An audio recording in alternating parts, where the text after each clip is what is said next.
Hey, it's Ryan here to talk about that trailer for Ant-Man and the Wasp. You know, that movie that Disney is putting out in July, and yet they haven't put anything out for Solo, a Star Wars story that's coming out in May, but whatever. The Ant-Man trailer looked awesome and it was pretty fast-paced. So there are some pretty important moments that might have slipped past some of you. Here are important things you missed in the Ant-Man and the Wasp trailer. If you're new to the channel, you can hit that subscribe button and ring the bell to stay up to date with our videos. First of all, the movie is set to come out in July, so just a few months after what we're all guessing is gonna be some craziness in Avengers Infinity War. For the most part, Marvel movies have kind of a continuity to them. They kind of follow each other, sometimes reference the last movie that came out, but this movie's gonna do something a little different in terms of the timeline. It seems like it's gonna take place just after Captain America Civil War and before Infinity War. And that's reinforced right at the start of this trailer, with Hope and Scott talking about what would have happened if she had been at the airport fight. It's a fun line, but maybe also some potential foreshadowing. It's seeming pretty likely that Avengers 4 is going to involve a major time travel plot.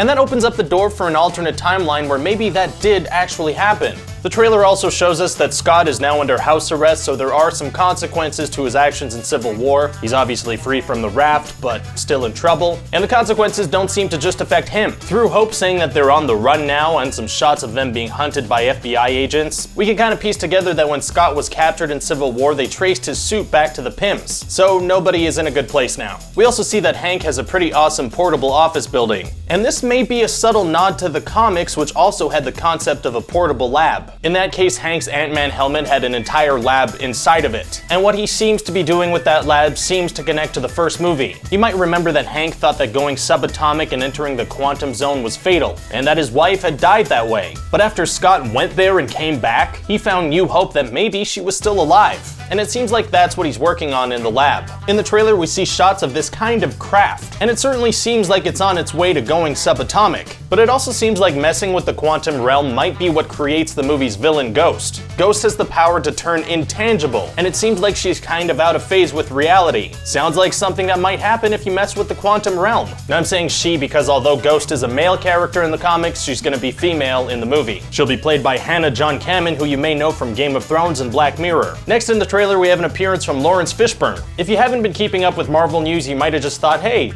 Lawrence Fishburne is in this. But as some of you might know, he's playing Perry White. Wait, no, that's his role in the DCEU. As some of you might know, he's playing Bill Foster. In the comics, Foster was a scientist who, like Hank Pym did, created size-changing technology. He went on to use the tech to become Black Goliath, a superhero that could have used a couple more hours of brainstorming to come up with a name. Now in the MCU though, Foster is going to be a former assistant of Hank Pym, and the way the trailer is cut, it looks like maybe he's present for the creation of Ghost, maybe even responsible for it. Although we know how much Marvel likes to juxtapose unrelated shots in trailers, like they did right here in the Civil War trailer. Next up, we've got Walton Goggins. Now, I know I missed him the first few times I watched this trailer, and if you happen to watch it on a little phone screen or something, you might have missed it too. So there's a part where Giant Man emerges from the water and looks down at a ferry. Do you see him? That's Walton Goggins as his character Sonny Birch, and it looks like he's stolen Hank's entire lab. So that's not super nice of him. Sonny Birch is a weapons contractor in the comics, and we're guessing he'll be picking up the evil dudes where Darren Cross left off. And that about does it for the easy to miss things in this trailer. Other than that, it's pretty awesome looking action and chases. Let us know in the comments section what you thought of the trailer and if you're looking forward to the movie. If you're watching this on Facebook, you can hit that link to jump over to YouTube and subscribe. You can also check out ScreenRant.com for all the latest movie and TV news. Thanks for watching, and we'll see you next time.